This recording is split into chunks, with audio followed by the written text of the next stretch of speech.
Assalamualaikum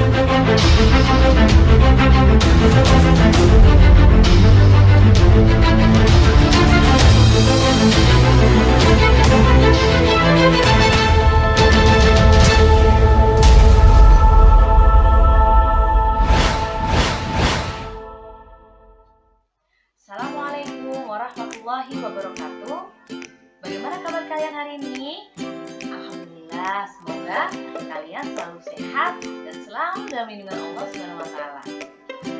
Oke, kalian pasti rindu sekolah, sama sudah juga rindu sekali dengan kalian. Ustazah hanya berdoa, sekarang hanya bisa berdoa dan terus berdoa, semoga kita cepat ketemu ya nak. Oke, hari ini Ustazah akan membahas latihan soal yang sudah Ustazah berikan. Ustazah memberikan 2 pekan kemarin 2 soal. Yang pertama, soal tentang hubungan antar makhluk hidup.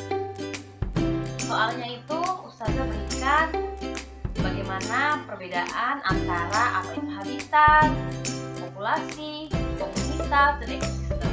Nah, alhamdulillah setelah Ustazah baca-baca jawaban kalian, Masya Allah, hebat, semuanya bisa menjawab dengan baik. Ya, itu berarti membuktikan kalian memahami materi yang apa yang Ustazah berikan. Nah, di materi yang kedua, di pekan yang kedua, Ustazah memberikan latihan soal tentang latihan soal yang ada di modul. Nah, untuk itu, karena kita membahas modul, maka Ustazah minta kalian ambil modul kalian dan siapkan di sebelah kalian. Oke? Dan jangan lupa juga alat tulisnya. Ustazah tunggu, kalau yang belum menyiapkan, boleh klik pause dulu. Oke, sudah ada modulnya? Oke, kita lanjut. Jadi, kalian buka modulnya di halaman pertama. Kemarin Ustazah soalnya yaitu tentang bagaimana apa perbedaan antara habitat, populasi, komunitas, dan ekosistem. Nah, ini adalah isi modul kalian ya. Ini adalah isi modul kalian. Jadi, alhamdulillah dari semua materi yang Ustazah berikan kalian sudah paham. Habitat apa nak? Yang kalian jawab kemarin, alhamdulillah semua benar. Jadi habitat itu adalah tempat makhluk hidup, ya. Jadi tempat hidup suatu makhluk hidup. Jadi di mana kalian tinggal, di mana kalian bisa bertahan hidup, situlah habitat kalian, ya. Yang kedua, populasi. Populasi seperti yang kemarin sudah dijelaskan di video, populasi adalah sekelompok makhluk hidup sejenis yang hidup di satu wilayah. Misalnya, seperti ikan. Ikan itu biasanya dia sejenis, jadi satu tempat, satu daerah itu biasanya tumbuh atau bisa hidupnya satu jenis ikan saja. Ya, itu namanya populasi. Jadi sekelompok makhluk hidup yang sejenis. Jadi ikan bawis semuanya. Ya, semut, populasi semut berarti semut semua satu. Ya, itu adalah populasi. Kalau komunitas adalah beberapa populasi makhluk hidup yang tinggal di satu lingkungan yang sama dan saling bergantung atau saling membutuhkan. Jadi kalau komunitas itu beberapa populasi, jadi contohnya nih populasi semut, populasi ulat. Nah, itu bergabung, itu dinamakan komunitas. Nah, jadi si semut dan ulat ini punya hubungan nggak? Jadi punya ketergantungan nggak? Contohnya semut membutuhkan ulat untuk apa? Menguburkan tanah misalnya, karena semut masuk ke tanah. Jadi seperti itu, ya. Itu adalah komunitas. Nah, macam-macam komunitas itu ada beberapa macam-macam komunitas, ya. Di sini di modul ini dijelaskan ada seperti komunitas sawah. Nah, jadi si komunitas sawah ini terdiri dari kumpulan beberapa populasi. Jadi kalau bisa kita gambarkan dalam satu lingkaran, jadi pertama lingkaran yang kecil ini adalah populasi. Lalu populasi itu beberapa populasi dikumpulkan menjadi satu komunitas. Ya, sampai sini paham? Alhamdulillah. Setelah itu ekosistem. Nah, ekosistem adalah komunitas yang berinteraksi dengan lingkungan. Jadi komunitas itu berinteraksi dengan lingkungan, tidak hanya sesama makhluk hidup saja. Contohnya apa? Contohnya misalnya ekosistem kolam, ekosistem sawah. Jadi dia berinteraksi dengan udara, berinteraksi dengan air, ya, berinteraksi dengan tanah. Itu kan bukan makhluk hidup. Nah, jadi saat komunitas itu berinteraksi dengan lingkungan, maka disebut dengan ekosistem. Jadi saling berhubungan, saling membutuhkan. Nah, ya. Itu soal yang pertama kemarin. Alhamdulillah kalian sudah paham, sudah baca semuanya. Masya Allah, jempol buat kalian.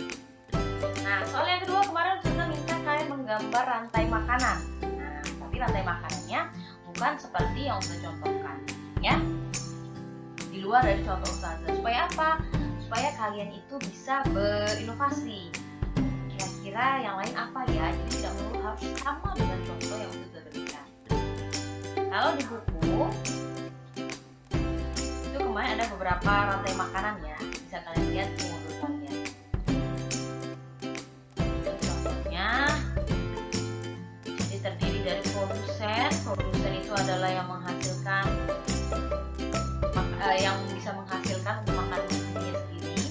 Konsumen, ya, konsumen tingkat 1, konsumen tingkat 2, lalu bisa juga sampai konsumen tingkat 3. Kalau ada pengurai itu biasanya bakteri dan jamur, ya. Alhamdulillah semuanya benar, baik, mengerjakannya hebat. Kita lanjut. Nah, ini dia. Ini adalah latihan soal yang kemarin Ustazah berikan.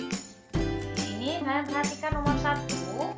Nih, perhatikan rantai makanan berikut.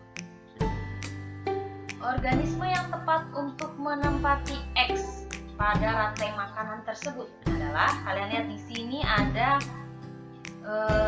gambar apa nih kira-kira? Nah, gambar padi. Ya, benar, ini gambar padi. Padi dimakan belalang. Belalang dimakan apa ya? Kita lihat pilihannya. Belalang dimakan tikus. Nah, masa sih tikus? Terus tikus dimakan sama ular? Bisa nggak ya? Tikus kan pemakan segala.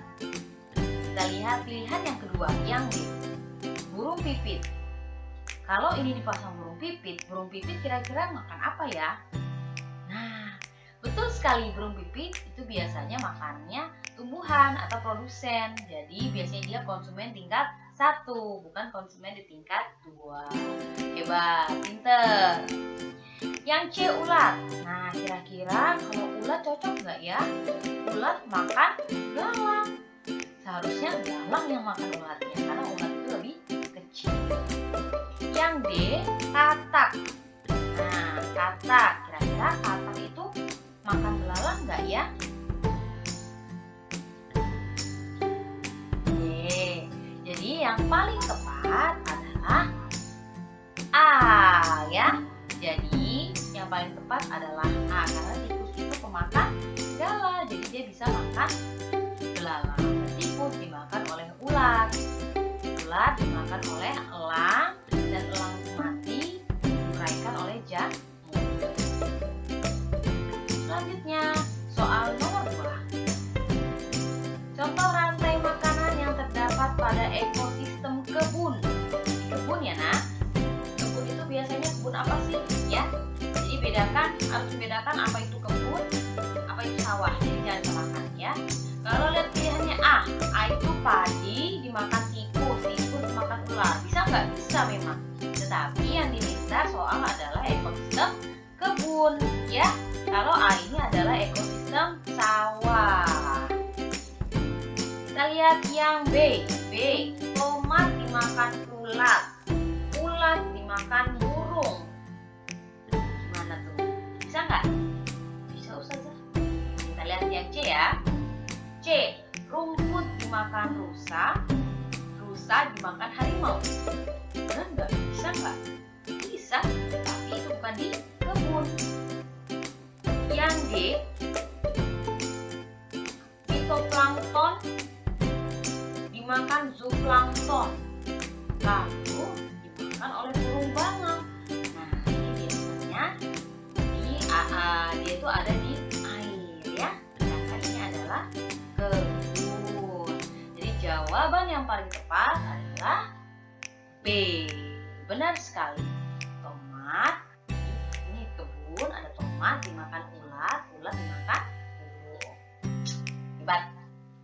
Lanjut, nomor 3.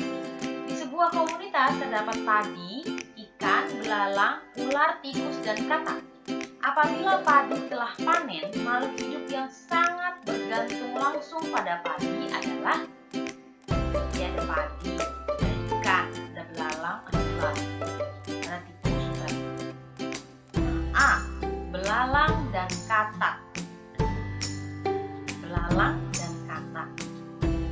Belalang ya bergantung dengan padi. Tapi kalau katak tidak ya. Yang B, ikan dan tikus. Ikan apakah bergantung dengan padi? Tidak ya. C, ular dan katak. Nah, ular itu biasanya makan hewan yang lebih kecil. Yang D, belalang dan tikus. Jadi yang ada di situ juga ya, ada belalang dan tikus. Belalang itu makan padi, juga makan padi. Jadi saat padi panen, masya Allah, belalang dan tikus senang sekali. Ya, jadi jawabannya adalah D. Oke. Selanjutnya nomor 4. Nomor 4, di sebuah persawahan terdapat suatu rantai makanan yang terdiri dari padi, tikus, ular, dan elang. Karena sering mengganggu manusia, maka dilakukan pemburuan ular. Ularnya diburu. Yang akan terjadi jika semua ular yang ada, maka persawahan tersebut yang akan terjadi jika semua ular yang ada di persawahan tersebut mati adalah jadi kalau ularnya itu benar-benar semua mati ya.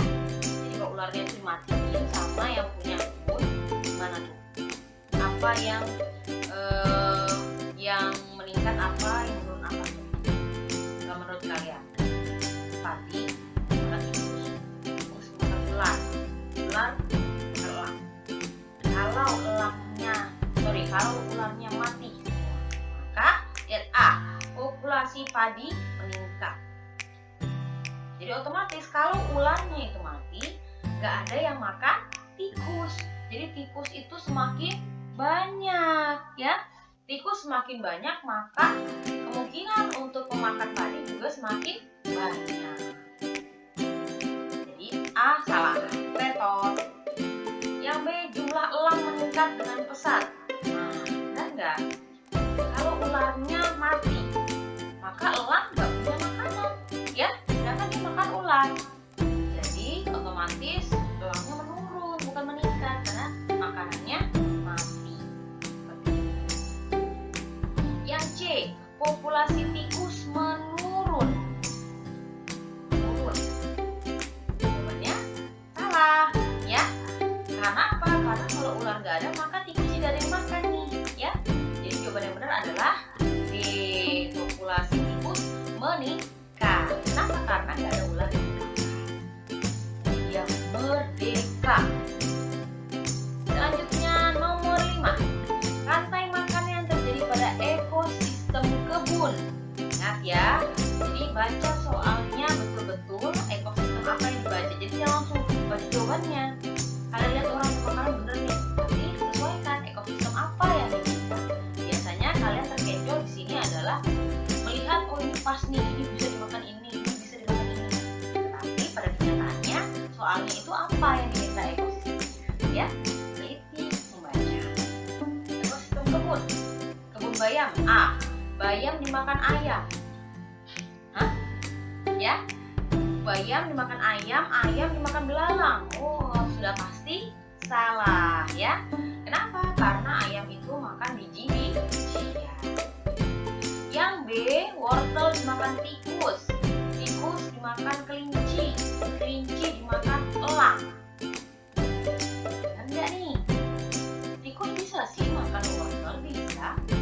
Tapi kelinci itu adalah hewan herbivora. Tidak mungkin makan tikus. B, tetot. C, rumput dimakan kucing, kucing dimakan ayam. Salah ya, otomatis sudah salah karena yang ada ayam yang dimakan kucing. D, selada dimakan belalang, belalang dimakan burung kutilang dimakan ular. Kira-kira gimana? Benar nggak? Ya, jawaban yang benar adalah D. Jadi ada di kebun selada. Nomor 6. Perhatikan rantai skema berikut ya. Ini tumbuhan itu dimakan oleh 1 dan 2. Oke, kita ke bawah dulu biar kelihatan. Tumbuhan dimakan 1 dan 2, lalu dimakan ayam dimakan yang ketiga. Kira-kira makhluk hidup yang tepat apa ya nak ya? Caranya adalah kalian cocokkan satu-satu ya. Kalian lihat yang A. Yang A katak. Kalau tumbuhan dimakan katak dimakan ayam. Kira-kira nyambung nggak? Ya, nggak nyambung karena ayam nggak makan katak. Jadi langsung kalian A salah ya. Jadi cari pilihan selanjutnya. B. Walang sangit. Kalau satu tumbuhan dimakan walang sangit, bisa ya. Lalu yang kedua, tumbuhan dimakan landak. Lalu yang ketiga, semuanya dimakan burung hantu. Kurang tepat ya nak ya. Kurang tepat di bagian nomor 2. Lalu yang C. Oke, selanjutnya nomor 7. Perhatikan rantai makanan berikut. Padi dimakan belalang dimakan katak dimakan ular. Apabila ular terus diburu, maka populasi belalang akan apa nak? Jadi otomatis kalau ular diburu, maka kataknya lebih banyak. Jadi katak nggak ada yang makan, jadi kataknya otomatis semakin banyak ya. A meningkat, B menurun. Kalau meningkat nggak mungkin meningkat karena kataknya makin banyak, jadi yang kemungkinan makan belalang lebih banyak. Jadi otomatis jawabannya adalah B, menurun. Lanjut ya, nomor 8. Dalam ekosistem sawah terdapat organisme sebagai berikut. Ada padi, katak, belalang, ular, musang, tikus, elang, lalat, dan burung pipit. Berdasarkan data berikut, rantai makanan yang dapat terjadi adalah, kita lihat, A. Padi dimakan belalang, bisa. Belalang dimakan katak dimakan elang. Masuk ya. Padi dimakan musang dimakan elang dimakan tikus. Salah ya, karena tikus harus tidak dimakan. Yang C. Padi dimakan lalat. Nah, udah salah. Lalat tidak makan padi. Selanjutnya, padi dimakan katak dimakan belalang. Berbalik ya, harusnya katak dimakan belalang. Itu adalah pembahasan tugas yang pertama. Tugas B, tugas A kemarin ya. Tugas B yaitu tentang simbiosis ya. Simbiosis, ada simbiosis mutualisme, yaitu simbiosis yang saling menguntungkan. Jadi yang satu untung, satu juga merasa untung. Nah, yang kedua simbiosis komensalisme. Yang kedua parasitisme. Parasitisme berarti hubungan yang satu merasa untung tapi yang satu merasa dirugikan, ya. Yang ketiga yaitu simbiosis komensalisme adalah hubungan makhluk hidup yang satunya merasa untung tapi yang satunya biasa aja ya, biasa katanya. Jadi untung satunya ngerasa tidak untung, tidak rugi juga, biasa saja. Kita lihat latihannya. Nomor 1, langsung kita bahas ya nak ya. Kalian cek jawaban kalian benar gak kira-kira ya. 1. Hubungan makhluk hidup berikut ini yang membentuk simbiosis komensalisme. Komensalisme tadi apa nak? Nah, komensalisme adalah yang satu untung, yang satu tidak rugi, tidak untung. A. Rafflesia menempel pada inangnya. Itu adalah bukan komensalisme. B. Benalu hidup menempel pada pohon mangga. Jadi Rafflesia menempel pada inangnya itu adalah parasitisme. Kalian bisa baca ya, bisa baca di sini. Nih. Bisa baca di sini ada nih. Rafflesia arnoldi dan inangnya masuk ke parasitisme karena dia bersifat paratis. Atau dia itu memperoleh makanan dengan cara menyerap hasil dari tumbuhannya, hasil tumbuhan inangnya. Benalu hidup menempel pada pohon mangga. Jadi lama-lama pohon mangganya akan rusak ya kalau ada benalu yang nempel. Tali putri menempel pada tumbuhan teh-tehan. Nah, itu juga lama-kelamaan tumbuhan teh-tehan ini juga akan rusak karena tali putri mengambil makanannya si tumbuhan itu. Yang dia tanaman sirih merambat pada tumbuhan kelor. Jadi tanaman sirih itu tidak bisa hidup kalau tidak ada rambatannya. Jadi dia butuh untuk merambat. Nah, dia pilih pohon kelor, tapi dia tidak mengambil apa-apa dari pohon kelor itu, hanya sebagai numpang tempat saja. Dan si pohon kelor juga merasa tidak dirugikan karena dia tidak mengambil apa-apa dari saya, dia hanya numpang tempat saja, nggak apa-apa, ya. Jadi tidak untung, tidak rugi. Jadi yang jawabannya benar adalah D. Nomor 2, Ibu Astuti menanam tanaman vanili dengan cara mendekatkan dengan pohon lain sehingga tanaman vanili dapat melilit batang pohon yang didekatkan. Tindakan yang dilakukan Ibu Astuti tersebut menunjukkan bahwa antara vanili dan pohon yang dililitnya terjadi. Jadi si vanili ini ya, dia tuh tumbuhnya itu merambat juga, jadi dia melilit di tumbuhan lain. Dia butuh tumbuhan lain untuk dia tempat hidup saja. Jadi dia bukan simbiosis parasitisme, tapi dia adalah komensalisme. Kenapa komensalisme? Karena tanaman vanili diuntungkan, ya, dia mendapatkan cahaya matahari yang cukup, dan pohon yang dililitnya tidak diuntungkan maupun tidak dirugikan. Jadi dia hanya numpang aja, numpang tempat saja, nggak apa-apa. Selanjutnya nomor 3, yaitu hubungan makhluk hidup berikut yang membentuk simbiosis mutualisme. Mutualisme tadi apa, nak? Ya, jadi mutualisme itu adalah simbiosis yang saling menguntungkan. Jadi satu merasa untung, satu juga merasa untung. Jadi ada keuntungan yang ditawarkan, ya. Contohnya yang A kita lihat, bakteri Salmonella yang hidup pada saluran pencernaan manusia. Nah, bakteri Salmonella ini merugikan manusia, ya. Jadi dia untung bisa mengambil makanan dari manusia, tetapi manusia dirugikan. Jadi itu adalah parasitisme, bukan mutualisme. Yang B, bakteri E. coli yang hidup di dalam usus besar manusia. Ini sudah pernah kita bahas di kelas 5 tentang sistem pencernaan. Jadi bakteri E. coli itu adalah bakteri yang membantu mencerna atau membusukkan makanan kita di usus besar, ya. Jadi dia adalah bakteri baik. Yang C, cacing belang yang hidup di usus anak-anak. Nah, cacing belang ini itu parasit karena dia mengambil makanan di usus anak-anak. Tidak ada untungnya bagi manusia. Yang D, cacing pita hidup di dalam perut manusia. Juga tidak ada untungnya, tapi parasit. Ya, hanya parasit saja.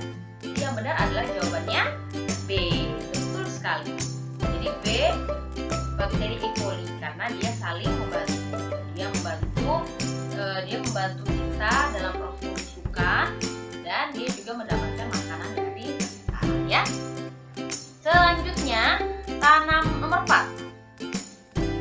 Tanaman paku sarang burung Bu Retno tumbuh lebat. Tanaman tersebut ditanam Bu Retno dengan cara ditempelkan pada pohon asam yang ada di depan rumahnya. Tindakan ini menunjukkan bahwa antara tanaman paku sarang burung dan pohon asam terjadi interaksi apa, nak? Lihat ya, ini hanya untuk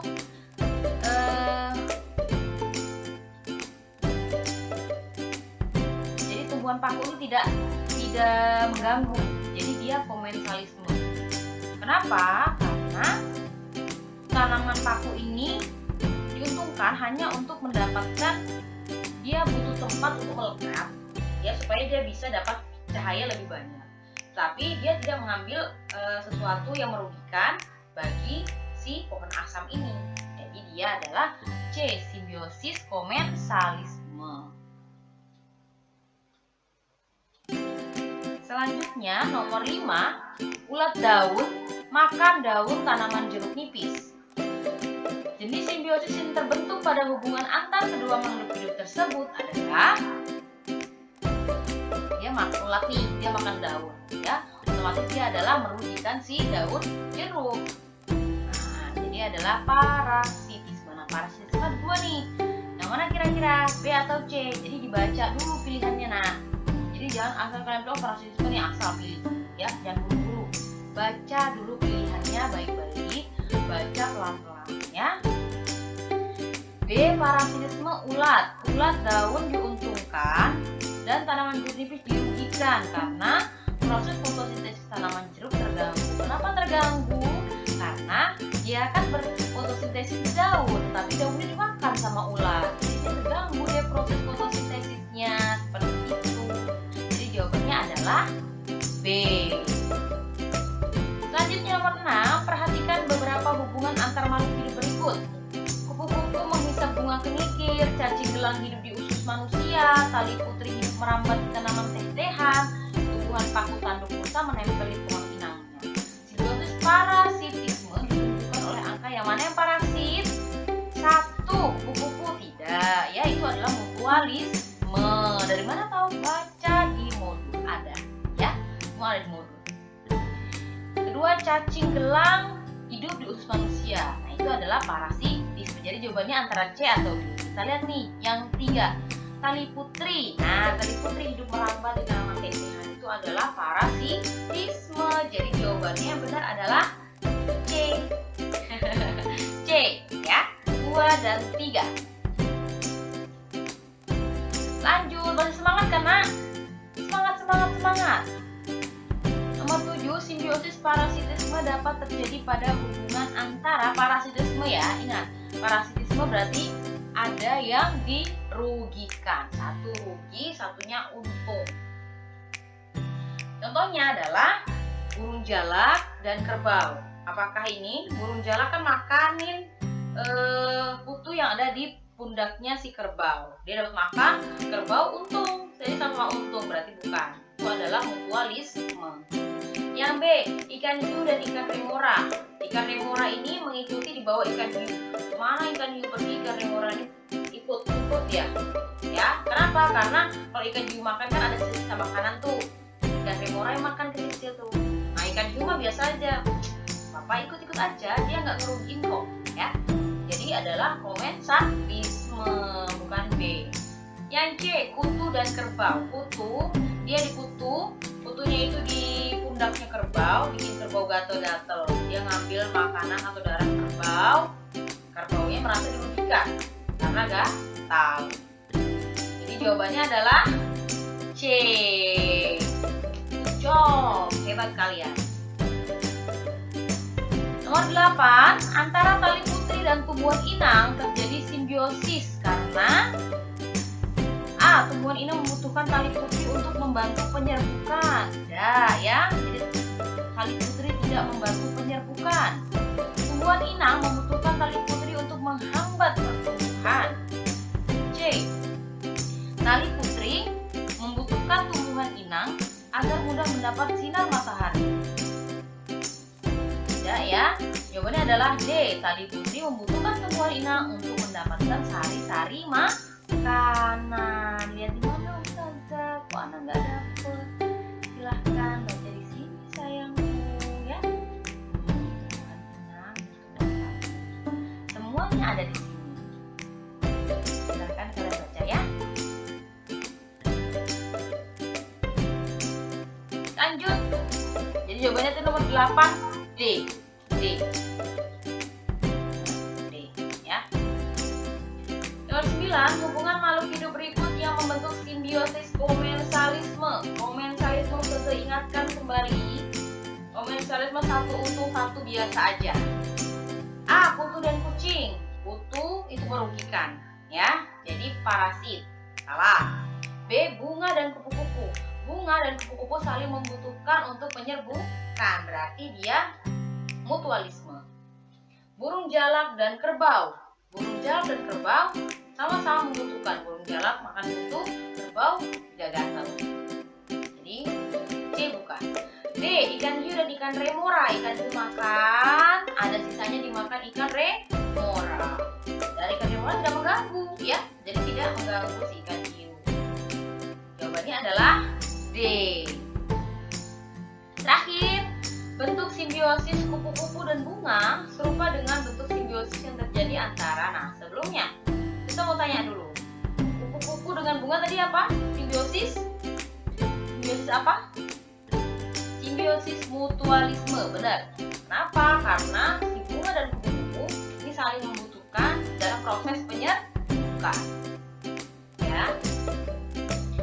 Terus, jadi kira-kira yang sama apa ya? Tanaman anggrek dan pohon. Tanaman anggrek dan pohon ini dia bukan mutualisme, tapi tanaman anggrek ini hanya numpang saja di pohon, tapi pohon tidak terganggu, dia komensal. Tanaman paku dan tanaman inangnya, ya merugikan ya. Ini parasit. Lalu cacing pita dan manusia, cacing pita juga parasit. D. Kerbau dan burung jalak. Kerbau diambil kutunya, kerbau tidak merasa gagal. Burung jalak dapat makanan deh. Makanannya berupa kutu dari si kerbau. Jadi yang sama adalah betul D ya. Nah, itu dia tadi pembahasan beberapa soal yang sudah kita berikan. Bagaimana? Masih ada yang belum paham? Nah, jangan sungkan bertanya dengan Ustazah. Jika memang penjelasan Ustazah kira-kira masih kira-kira ada yang kalian belum pahami, silahkan tanyakan saja ya. Nah, sampai sini dulu video Ustazah. Semoga apa yang sudah sampaikan bermanfaat untuk kalian. Oke? Jangan patah semangat, tetap semangat. Oke, nak? Assalamualaikum warahmatullahi wabarakatuh. Sampai ketemu lagi di video selanjutnya.